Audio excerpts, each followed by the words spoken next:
Am venit la shawarma cu Resi din centru vechi în Craiova și vreau să spun că încă de la intrare spațiul era foarte primitor. Meniul este foarte diversificat, prețurile mi se par acceptabile pentru orice buzunar și pentru cei care nu se satură dintr-o shawarma mică, au băgat și shawarma Big Boss la 700 de grame. Dar eu am hotărât să-mi iau o shawarma la farfurie, mix de vită, curcan cu pui, legumele fresh, sosuri, ceapă, varză, roșii, castraveți, 3 sosuri la alegere plus o lipie.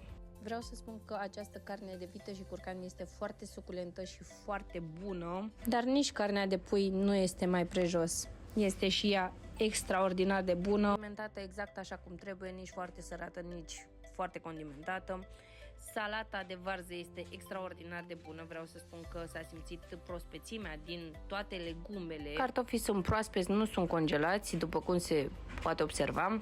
Gustul este ca la mama acasă și am zis să încerc un sos ușor picant care este extraordinar de bun. Deci ce să mai... Această locație merită să fie vizitată de toți pentru că au produse de calitate și prospețimea lor își spune cuvântul. Iar prețurile sunt destul de acceptabile, credeți-mă, pentru toate buzunarele.